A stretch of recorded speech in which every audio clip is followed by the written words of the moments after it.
Buckley and DC. Yeah, that was interesting because I can see both men's point of view. Yeah. A Joaquin felt Buckley felt a certain way after DC said, "Hey, called him out about his Conor McGregor, about his mom." I can see that, and I think that Buckley kind of is in a hard place because you have to justify what you're saying to a legend, right? DC's Right. not some chump. Buckley's not answering to me. Like it's like if I'm questioning Buckley, be like, dude, whatever, fuck you, bro. I don't give a fuck what you think. Right. DC's a different beast, though. Not because he's in the media world, because behind closed doors, You have to respect him. I mean, he's fought the best of the best, right? Right. He's deserves that. Right. Now, the fact that he's throwing his opinion out there, it's almost like an older uncle, like saying, hey, young Buck, like, hey, I'm just trying to give you some game. I'm not trying to be disrespectful. And Buckley took it a certain way. He took it as disrespect.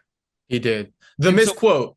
That's yeah, what he took as disrespect. and Buckley today, when they were, he was talking, is like, when we talked, it was in front of cameras. I'd rather have that conversation off camera.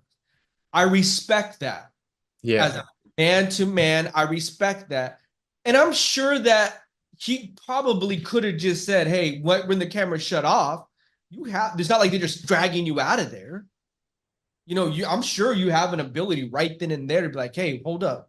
Let's talk real quick then. You know what I mean? Let's Yeah. clear this out between us. On that interview that they did, DC made some great points. What they put on air, of what DC saw, and just as a family, I felt like it was like like I said, I felt like it was an uncle talking to his younger nephew. Like Yeah, I I'm not. saw that comment on that. Yes, I think I saw that comment. Like, uh, telling his nephew, like, if you just respect me again, I'm gonna fuck you up or something like that.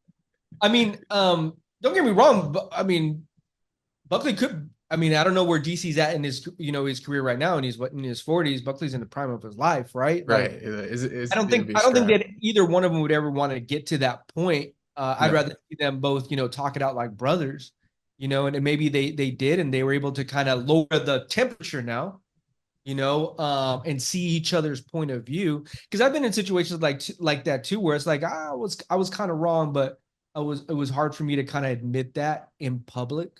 Yeah. You know? I think the thing about okay, so I think I don't want to cut you off. You got Go ahead, go ahead. okay.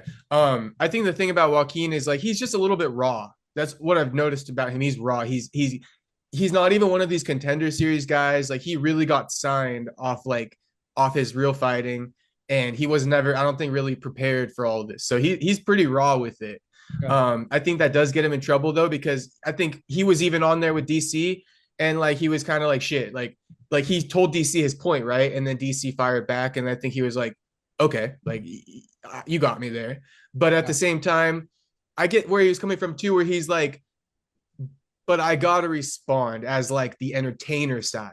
Because Mhm. DC was like, I called you a pussy because you disrespect my mom. And Joaquin was like, Connor's mom, right? say again?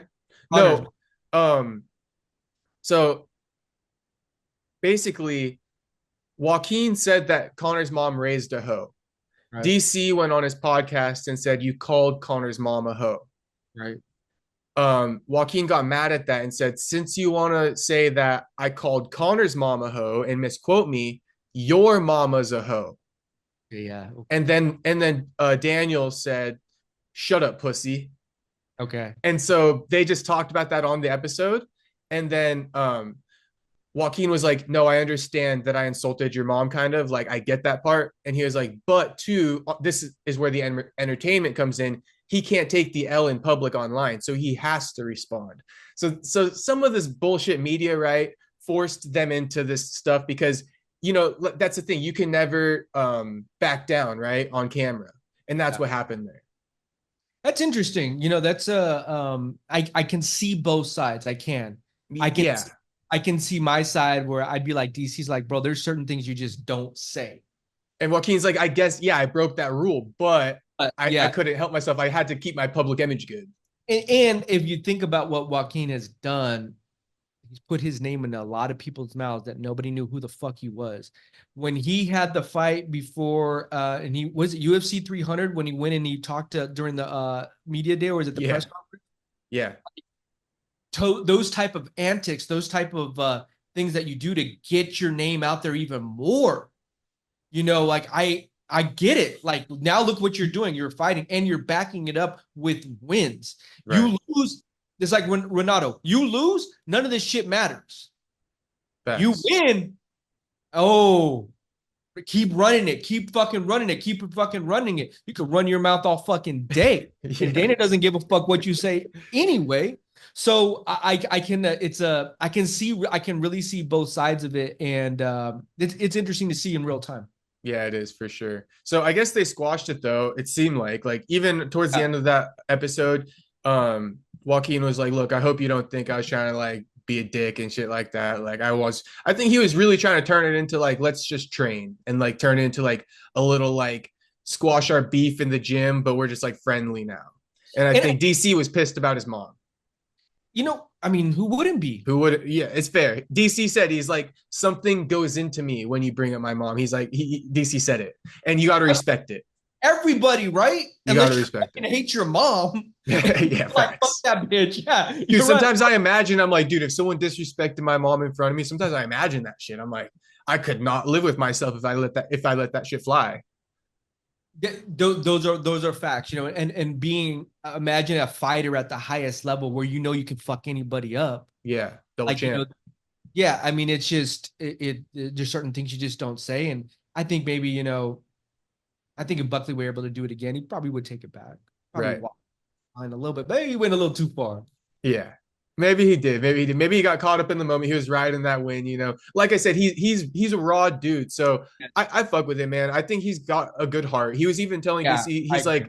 like, you know, I got raised by women. So this was also Joaquin's point why he got so pissed. He's like, I'm raised by women, big mama's boy, and then his grandma also raised him. So he was like, when you said that I called Connor's mama hoe, that made me look bad to my grandma. So that's why he got so upset. So you know, it's this whole thing, and I'm just happy they got to talk it out. You know, because they both have points. You know what I'm saying? It's long overdue, and they're both brothers from the same fraternity. Mm-hmm. And I'd rather see them friends because they can help the culture so much more together. Right. Well, I guess we gotta just say it real quick. Yeah. Fucking Buckley was like also the big thing. He's like DC hasn't put on for one brother in the UFC while they were beefing because he was butthurt at the time. So DC's DC, like, I did put on a couple brothers. DC's very like diplomatic, like earn your way. Yeah, You know, he's very like that old school type of guy, like earn your way. And you know, DC's not innocent either. All the shit talking he did with John Jones and shit, like he's crossed a few lines as well, right? yeah, He's innocent facts. in a lot of this as well. So he gets it. I think I really see him as that older uncle, like trying to share game to somebody, like listen to me, you know, and the younger guy, like, dude, I'll figure it out on my own. Fuck you. Like, you know, I'll see you around the way when I get, you know, when you know, I retire. But right now I'm in my prime. Fuck it. Yeah. And it's hard to argue with youth when you're just like a young bull just ready to fucking you know, take over the world. Yeah, and I'll give you a little introspective on Joaquin, and then we'll move on to the next topic. We got about 12 minutes left, but a little introspective on Joaquin. This is the type of dude you're dealing with, right? I was listening to his Joe Rogan podcast. By the way, highly recommend you listen to it. The guy's got a crazy life story. Okay. Um, but basically, long story short, he was his dad didn't raise him, but basically his mom passed away. His grandma raised him. His grandma got to a point where she was like, you're rebellious in a way, and I need a man to kind of step in. I was kind of like that with my mom too, a little bit. So kind of like I need a man to like tell you what to do because you know us boys we have a hard time listening to our mom and shit. So anyway, his dad tried to step in for a little bit, but didn't really have that relationship. And long story short, these two were in the fucking kitchen together, and his dad was like, "Yo, you got to respect your grandma. Like you can't be doing this shit." And he's like, "And what? Like, what are you gonna do about it?" And his dad's like, I think his dad said like, "I'm gonna fuck you up if you like want to keep disrespecting." And then Right. Joaquin was like, "Do something then or something." I think Joaquin said he threw the first punch, and he Really. fucking socked his dad or something. But his dad like beat him up. Like I think his dad like took him down and like smashed his head into the fucking ground or something. Yeah. And Joaquin like was, I think it ended. His dad was like, "You want to get in the car?" And then Joaquin's like, "Fuck, like yeah." Like he got his ass beat though. But dude, this guy stepped up to his dad when he was young, so he is the kind of guy. He's got to learn. You know, he seems like the guy. He's got to learn. But I fuck with him heavy, dude. He's a cool dude. Oh yeah, for sure. Like you said, I think if you go to the core, he has a good heart. Right. I think that that this world, this entertainment industry side of it, you have these blurred lines because you want to be able to be an entertainer, and sometimes to do that, you have to cross and say things that maybe you wouldn't normally say. Right. I even say it all the time. WWE and UFC have kind of, not because if they blended their companies, it's blended the storylines. The better the more chaotic the storylines, the more we all want to watch. Right. John Strickland in the crowd going over and jumping on Dricus. You could use all that. Dude, they had that shit fucking immediately ready to go as a promo. You know what I mean? Like, I got a and lot of followers off of that. yeah, you know what I mean? Like, it's a crazy thing, but at the end of the day, and Dana, I think, says this all the time, those two women, they get to step in that cage and really figure it out. Right. Really get to figure it out. And I think that's why, it's such a great sport, because yeah, hey, we're gonna find out then. We're gonna find We're out. I gonna like find Ryan out. Battle said, hey, come get it if you want it. Come get Yeah. it if you want it. You gotta have that attitude.